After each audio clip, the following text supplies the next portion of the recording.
My background is in research. So is I would just keep this Google Doc of interesting examples of companies in the industry raising money or launching products. There's a very short shelf life for time-sensitive news. The only backlog of content that I can really leverage is when I'm trying to make connections. Hey everyone, welcome to Behind the Frames. Today we're joined by a very special guest, and he is Tal Schwartz.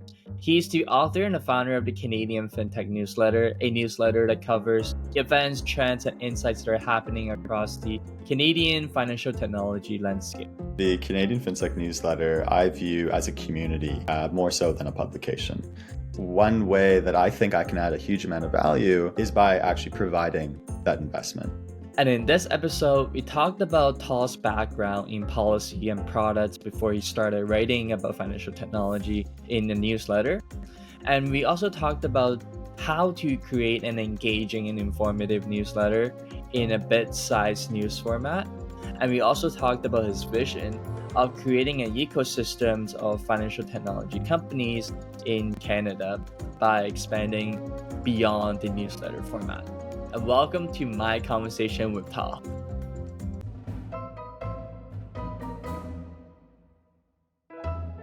And I'd like to get started with why did you start the Canadian FinTech Newsletter? So the newsletter is something that in some form I've kind of always been writing. So back when I started my career, I was doing all of the research and policy work for this large financial services trade association called the CLA, the Canadian Lenders Association. There I would write all of these policy consultations. Anytime there was some sort of like legislation that impacted financial services companies, I would have to be the one to write the industry response. And I would also write lots of fairly in-depth white papers. And what I found really helped as I was writing those responses is I would just keep this Google Doc of interesting examples of companies in the industry raising money or launching products. And I would always use those examples to make my policy responses and white papers a little bit more colorful. So then a few years later, once I stopped writing for the Canadian Lenders Association, I just still had the habit of keeping that Google Doc going. And it was a great way for me to consolidate information and meet new companies and kind of keep track of what was going on in the industry. And after a while, I started sharing them on LinkedIn. And I think because maybe there was a little bit of a lack of information on that part of the industry, people seemed to really enjoy reading it. And I try to write it in a way that was fun and, kind of made inside jokes that you would only really understand if you were in the industry. And over maybe a period of 6 months or so, I started turning it into a Substack, which I wrote monthly and then eventually every 2 weeks. And now I write it every week. That's awesome, man. I remember for every episode or every newsletter, you had like a little meme. And I remember one of those was like technology and finance. Technology is an elephant, finance is a giraffe. And like fintech is like half giraffe, half elephant. That was super, super funny. You mentioned earlier about like the little Google Docs. What does it look like, and what's the process of you like documenting different case studies or like different kind of news and announcements? It's probably one of the more like low tech solutions to putting together research for a newsletter or for a podcast. I find that like the simple solutions are usually the easiest. Like when I'm in meetings throughout the day, I'm not using note-taking tools or Notion. I just keep a Google Notes app open on my computer, and I find like the simplicity is really more efficient. And so the Google Doc kind of functions the same way. Like throughout the day, throughout the week, I get most of my information on what's happening in the industry just from LinkedIn, because I'm connected to most of the executives and founders that are in the industry. And I find that most of the cool announcements that don't really get picked up in the Globe and Mail or the Toronto Star or Beta Kit are still published. They're just published on LinkedIn. And if you're not connected with these people, then you may have missed them. So anytime I find something cool, I just copy and paste a link to it in this Google Doc, and I write it in 2 or 3 words saying what it is. And throughout the week, I have 50 or so of these links in a Google Doc. And then on a Sunday, I just make a big pot of coffee and read through it all and try to make connections between all of these various stories. And then I publish it in the morning. When you mentioned, I think one of the newsletter that you wrote about, it's Walmart. Walmart is technically a bank. And I think the way you describe it, which is like it's not like Walmart applied for a banking license or did some partnership with banks. You did a little like digging with like the historical background with Walmart, where how he got the banking license since like the 2000s, and they sold it, but they still use their products, and then now they're doing another partnership, and I think that's like the level of depth like people would find really interesting. Because if you just say like they just did some kind of partnership, or they reapplied for a banking license, that is not insightful, that's not useful. Then you did that little storytelling, people would remember for that, and people would find that really insightful. I'm gonna tell my friends like, did you know like Walmart did this? Like, how did I know this? Like, from Tal's newsletter. So that's Yeah. that's a The little story. Yeah. So Walmart is honestly one of like the low key, more confusing histories of any financial institution in Canada. I think it's been sold and bought so many times by Canadian companies and US companies, and it's changed its name, and it's Walmart. It's a retail company. And that kind of confuses people why they also offer financial products and have a credit card and do buy now, pay later. So if you look at sort of like the headline story, oh, Walmart has a banking license, it's interesting. But if you kind of dig a little bit deeper, It's not new. it's something that's been going on for a very long time. There are lots of examples of like retail companies being banks in Canada, like Canadian Tire. You have things that are happening with Tim Hortons now offering credit cards. Yeah. So kind of going a few layers deeper, I find these kinds of stories incredibly interesting and even appealing to people that aren't really in the industry, because you may not be a fintech, but you probably have shopped at Walmart, or you've probably gotten a coffee at Tim Hortons, and you don't really realize that you're actually participating in this incredibly intricate financial system. I think when you talk about intricate financial system, especially in Canada, we cannot talk about the power cooperation. So Yeah. did you say you were working on like a little research report on like Power Corp, or just case studies of like fintech in Canada? Like, is that, would you say that's sort of like the extension or like the vision of where the newsletter is headed to? My background is in research, so I really enjoy writing the newsletter, because it's snappy and it's really easy to digest, and you can read through it in a couple minutes. Well, what the newsletter lacks is a lot of the depth that you can really only get in a longer form report. So that's something I've also started to do recently, put together analysis on either a specific company that has a really interesting either product or partnership strategy. So you mentioned Power Corp is run by the billionaire Desmarais family, and is involved either through partnership or acquisition or investment into every single fintech household brand that Canadians are probably familiar with, including a lot of the big insurance companies. So trying to map out, what is their strategy and how does it all fit together, I find incredibly interesting. And at the same time, I've also been putting together kind of like industry analysis. So instead of going deep on one company, kind of going horizontal across the industry, and looking at it from 50,000 feet away, and saying, oh, well, this is what the wealth management industry looks like, and this is what the credit and lending industry looks like, and trying to place all of these various logos in different areas. And that kind of analysis I find really, really fun and consumable, and there really isn't that much of it going on in Canada. If you look at the States, there's tons of amazing reports that you can find that really details the innovation economy. But in Canada, for one reason or another, there just isn't that much.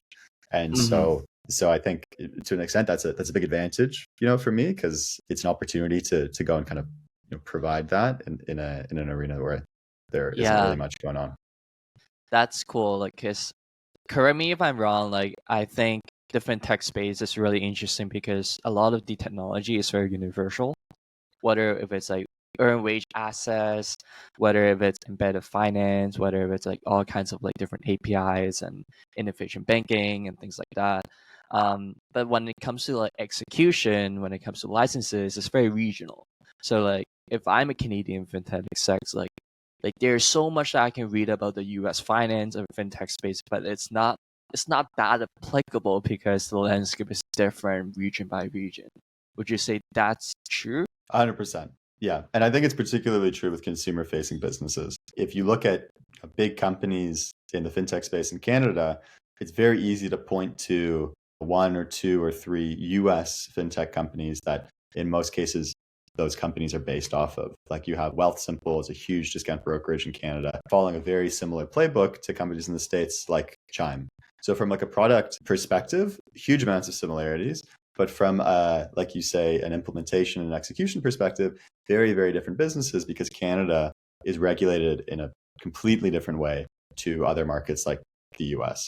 And that's particularly acute when it comes to consumer-facing businesses because you have regulation around consumer protection, and there are tons of different rules around like data security and privacy that only apply to consumers and don't really apply as strictly on the business side. And that's something that I find really interesting because my background is, like I said, in research and public policy. So those are the kinds of things that are sort of hidden underneath the hood. And if you were just looking at these companies maybe as a user or just as like a passive someone in the industry that would just find it interesting, you wouldn't really get that level of depth or insight onto the compliance aspect of these businesses. I see. Was there like a favorite piece that you remember the most? Oh, that's a tough question. I mean, I try to like moderate my writing around open banking as much as possible because I find it such an interesting thing to discuss and to write about. And for context, open banking is this like regulatory framework that establishes a relationship between financial institutions and third parties who are usually fintechs, and how those fintechs can go and access data from the companies that have the data, which are the banks. And so in Canada and in other markets around the world, it's been a huge point of conflict between these two groups. And there are tons of different frameworks for establishing that kind of like data sharing relationship. Yep. And Canada is an incredibly unique case. But it's also a horse that I don't want to beat to death because we've been talking about open banking in Canada for as long as I've been in the industry. So I may find it fun and incredibly intricate, but I think some people are starting to get a little bit sick and tired of it. So that and I've written tons of pieces dealing with it specifically. Now I wanted to talk a little bit about the process, like getting a little bit more down onto how you write and how you plan your content. When it comes to a lot of newsletters, especially in the tech space, it's very opinion based. So like they would write like a 2,000 page on a specific topic on fintech. And they would talk about different examples, they would talk about their view, their perspective, their future. And you took more of like a news-based approach. It was like key bullet points on like what company A did, what you can learn from it, what are some reference case studies that could support that argument, and what to look for. And at the end, you have like a little meme, job postings and things like that. So how did you come up with that format? So the format evolved over time. Originally my goal, like I said, was to highlight interesting case studies and companies that were, either raising money or were forging interesting partnerships or launching interesting features that weren't really being picked up in more traditional news, which I think does a very good job of covering kind of public markets or some of the large caps. But doesn't do a very good job covering startups. So the format that I've ended up with is kind of highlighting those three categories. I always write about products and new launches. I always talk about M&A and fundraising, and I usually also talk about policy and kind of the compliance arena and different like legislation that's being passed that could impact the fintech industry. That format kind of was created by accident, really. Those are just the areas that I find most interesting. And what I try to do is make this newsletter as consumable as possible. Because what I found in all the long form writing that I've done, you can obviously get a level of kind of intellectual depth far, far greater if you're writing these like 2,000, 5,000 word pieces. But I can promise you that very few people are actually reading it. Whereas if you're writing in something that's designed to be quickly consumed, your engagement is going to be naturally much, much higher. So the thing that I try to do in all of these newsletters is just to deliver information as concisely as possible, and then just provide one simple takeaway from each story, which basically makes me a little bit more than just a curator of news. It also makes me to an extent, kind of a thought leader saying, these are the things that are important to be aware of, and this is why. And I find that kind of format fun. And like you said, the memes help kind of convey the point sometimes. And maybe like people retain a little bit more of it because they find it funny. But that's my goal and a little bit of the methodology. I would also think about between news-based and maybe opinion-based articles. For opinion-based articles, to have a better, I would say, grace period that you could build a backlog of it. And if it's released maybe a month later, the value of the article wouldn't change too much. But let's say for news-based articles, if you release this week's newsletter until like next month, the value of it dramatically decrease because people have already know these news. Are you sort of doing the recollection of those news like the day or 2 days before you publish the article? Like how does it work? Yeah, that's exactly right. There's a very short shelf life for time-sensitive news, and that's kind of one of the reasons why I've moved from writing it monthly to every 2 weeks to every week. And to an extent, I've almost painted myself in a corner because now I have to write this thing every single week, and it's incredibly time-consuming. The only backlog of content that I can really leverage is when I'm trying to make connections. So if I'm trying to contextualize an acquisition, I can say, oh, and just like I wrote 6 months ago, a very similar company made a very similar acquisition. So from that perspective, I can use this archive of information and recycle it slightly. But you're totally right. In terms of the headline information, it has to be completely new. And in most cases, from the Monday that it's published to the following Monday that I have to create a new newsletter, the industry has completely shifted, and there's no shortage of stuff to write about.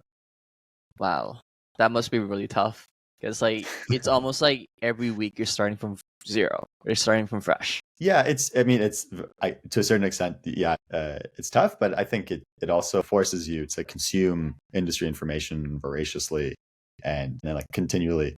I'm spending so much time on LinkedIn and speaking to executives and responding to people reaching out saying, hey, I launched this product. And if I didn't have this consistent process of publishing every single week, I would definitely not be paying as close attention to some of these stories. So I suppose to a certain extent, I spend a lot of time doing it, so other people in the industry don't need to. But I think it's a very interesting process to go through. And even if people don't want to be publishing publicly, I think it's a very good habit to form. Essentially, it's like a form of journaling. Consistently. Is there something that you're working on improving when it comes to the newsletter? I'm definitely trying to improve how dank the memes are. That's goal number one. I think my biggest headline metric is how many people that receive this newsletter every week actually open it. And I think most content creators are in a similar bucket. You can have the headline number is I have this many followers. And I'm very happy with the amount of people that subscribe to this newsletter. I'm actually always totally blown away that that many people want to receive it every week. But what's more meaningful to me is how many people actually open it and read through. And I'm always trying to improve that metric.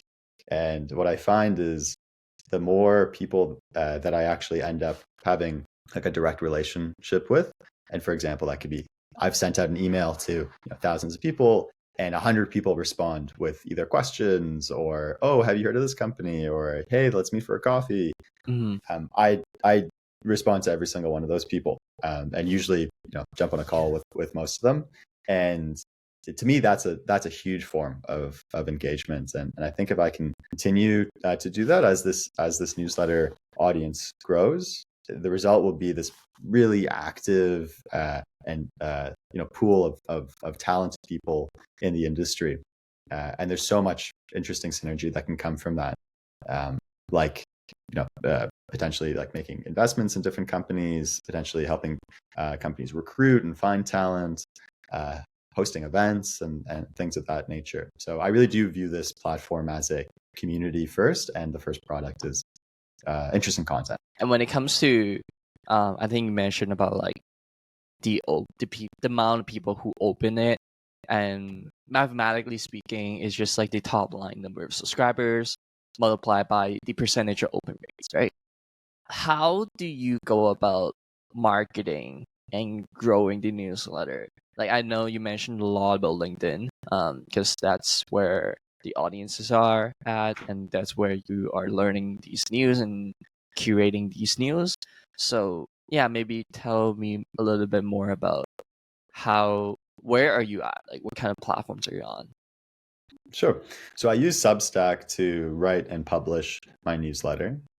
And Substack itself has a few marketing tools built into it, which are really interesting. Like they have a referral platform where you can go and recommend multiple newsletters that you read. So if you have a friend, you can go and check out, hey, they're consistently reading 3 or 4 different newsletters, and I'm interested in one of them, so maybe I'm interested in the other 2. So there's a small amount of kind of referral traffic that comes in just naturally through using a platform that has lots of users.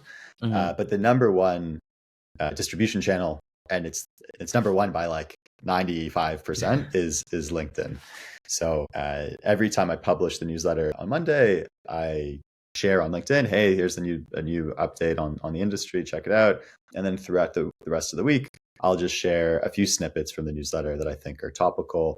And typically these are stories about companies or executives, and so I'll tag those companies and executives in the post. There's a bit of a network effect that comes from that, because people will either respond if their name is tagged or if the company is tagged, or sometimes people say, oh, congrats Billy Bob on raising so much money, and then it sort of turns into like a little bit of a viral thing. I don't use platforms like Twitter, but I know that many writers do, and it can be a successful form of traction. And then the final, I guess, distribution channel would just be word of mouth. So every time I send these newsletters out, I can see that they're forwarded often to either other people in a company, or what's likely happening is I've mentioned the name of the company, so they're putting it into their company's Slack channel, and everyone's saying, "Oh my god, I can't believe you'd write that about a few followers." Kind of generate that way. Have you ever thought of like running ads? I've never done it. Is that I think the stickiness of someone that comes in organically, so it comes in either through referral or they've seen something posted on LinkedIn. My guess is that kind of a follower is much stickier and likely to be engaged versus someone that comes in through a paid channel. Because they're not really expecting to receive that kind of that kind of content in the context that they're discovering it.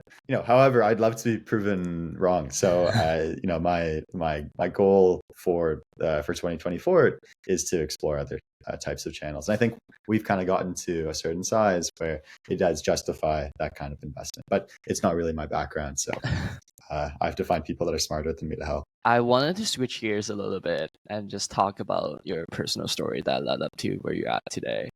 So, I think a lot of people know you as like the fintech expert who have both worked in both like the industry organization and industry himself. And I want to talk about like even before that, like you have a black belt in Taekwondo, and you also play varsity rugby in McGill, which is very competitive. So I wanted to learn a little bit more about just like your upbringing and how was like Tal when he was in like university. Sure, yeah. Look, I also find it really interesting when I'm talking to folks that I really either like respect or have found some sort of success in the industries that they're in, and then I see, oh, they were like super into sports or they were high performance athlete. Because I think it's really easy to sort of draw a connection between like the work ethic that somebody has in a different discipline and see how that has been consistent in them pursuing whatever passion or skill set they have now. But for me, I think I just really enjoyed sports. And I don't think I would have trained so hard for them if I didn't really have a great time and enjoy doing it. So Taekwondo is naturally it's a very competitive sport because it's a martial art. You're sparring, and that kind of competition I think is incredibly fun.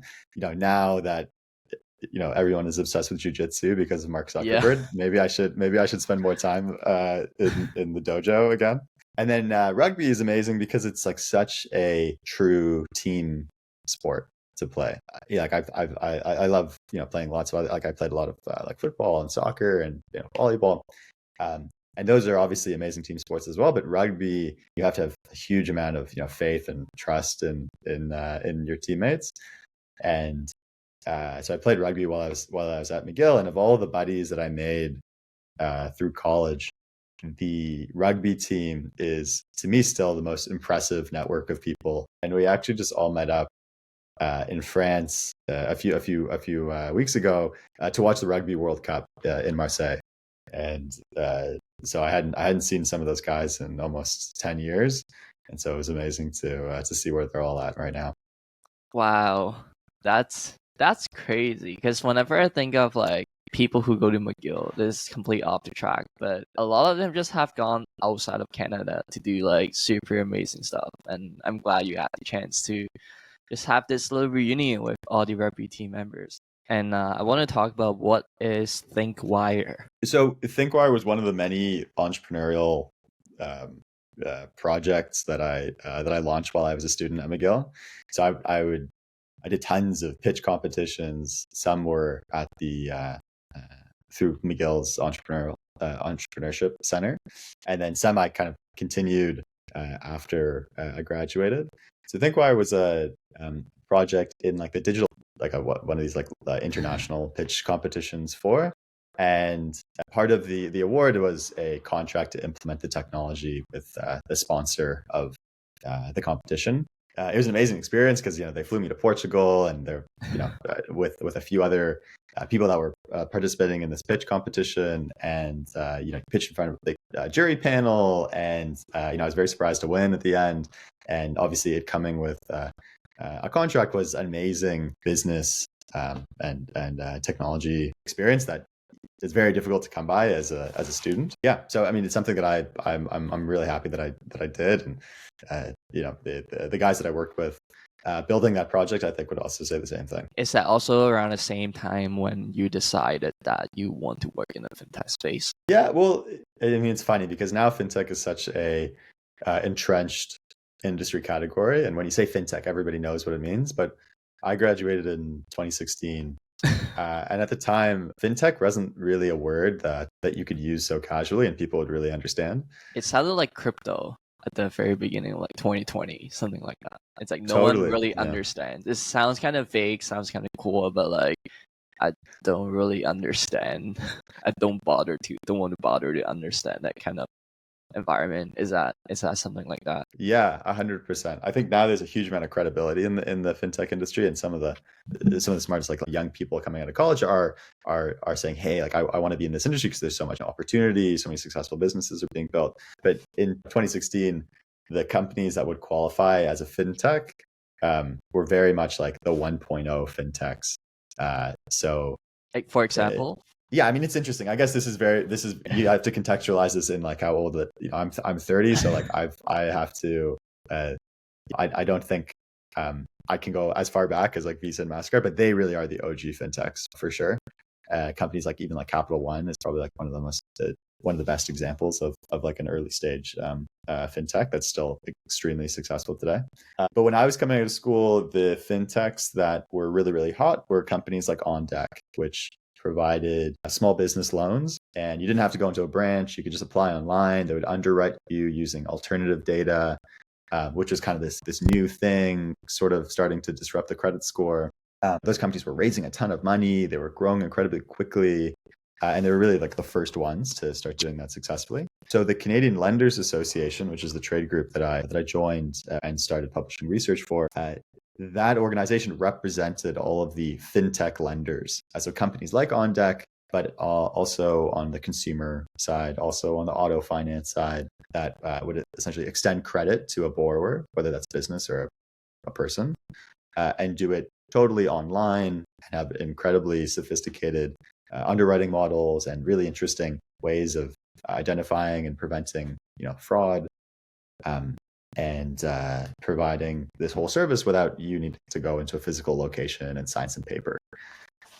So that was my initiation into the fintech industry, and the industry itself now has just totally, exploded. And I think my definition of what a fintech is also expanded dramatically.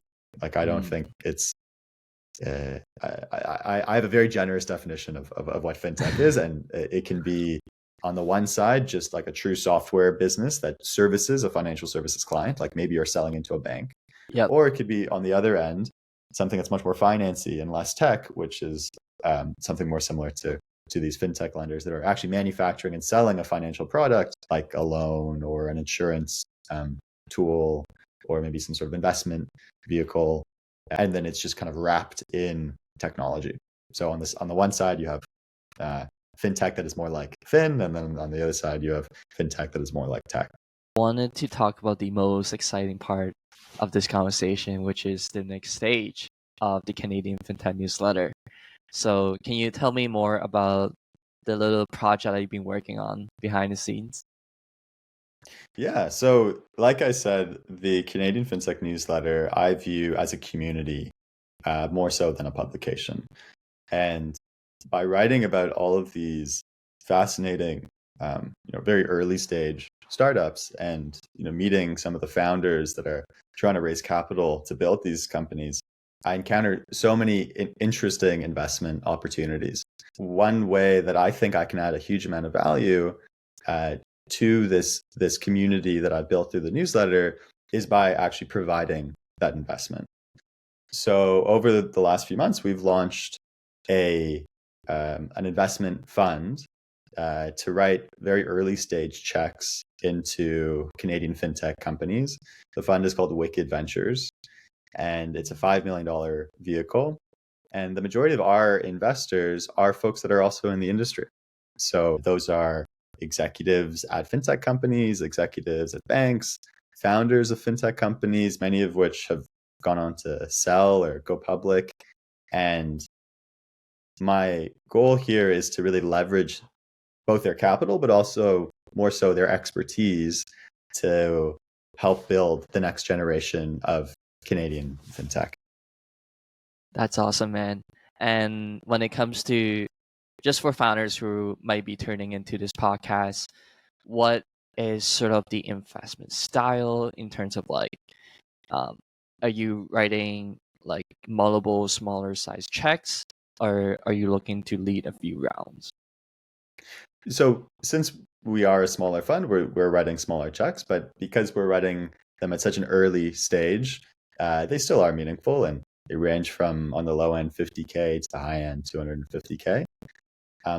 Our goal is to be really the best possible partner that an early stage fintech can have in their first couple of years of operation.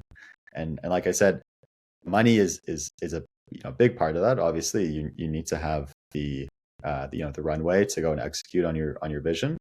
But at the early stage, it's more than just money. It's access to a network. It's having domain-specific expertise. Those expertise can extend to compliance and regulatory. They can also extend to product and partnerships.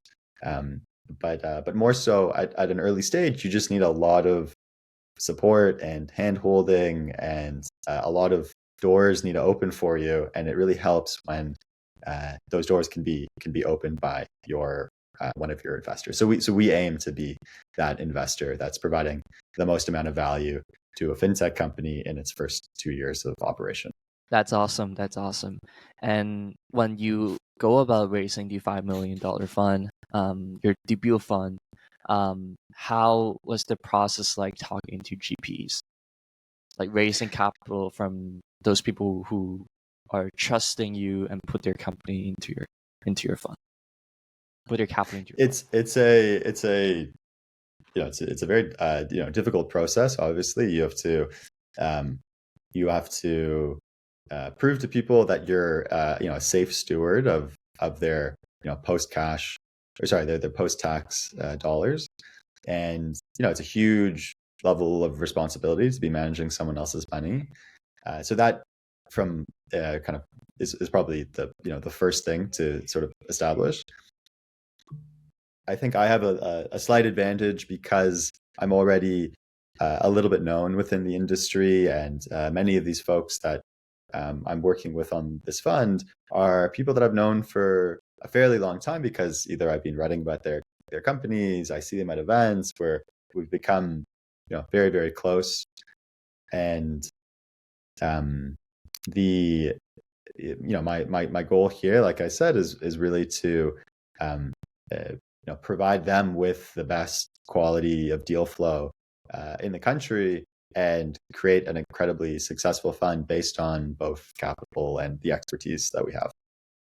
Absolutely. I remember there was like one time I was listening to this podcast by like Tony VC, and he like Harry basically described VC into two things. Like it's about access and picking. So access means on one side you have deal flow, being able to look across all the startups that are starting their company, like quality startups that are starting their company at their earliest stages, having the insights or the awareness of that. It's very important. And access could also mean it's like when they decide to raise a fund, when they decide to raise money for the company, the best founders are able to get whatever money that they needed. So it really boils down to which VC funds or which angels are they going to pick. So access could also mean that as well, being able to provide value that the founders enough to the point where founders would pick you on their cap table.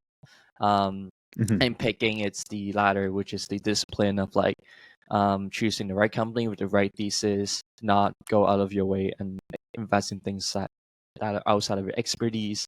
And I think the idea of having a newsletter, the idea of just like being so in touch and connected with like people in the fintech space really gives you not authority, but like gives you some credibility to do the things that you do, and founders can trust you because you only spend time on Canadian fintech or just fintech. You spend a lot of time in fintech, so they can trust you on that instead of, let's say, some of the more agnostic funds.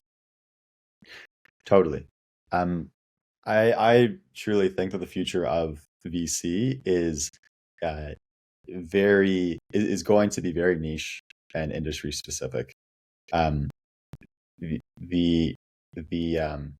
think that there's a huge amount of value that can be extracted by just focusing, like you said, on just the domain that you have a competitive level of knowledge in. So we're extremely thesis driven. We're really only investing in Canadian fintech companies at this very early stage. And the reason for that is, like you said, it's the industry that I know the most about. It's the industry that I have the most access to and the most domain expertise in. And it's an industry that in some ways I have kind of come to represent by writing this newsletter that everybody looks to for to understand what's going on. I've already established to an extent like a reputation as being the person to go to ask questions. How do you start this kind of a company? What are the things I should be concerned about? Can you help me hire? Those types of things. Absolutely.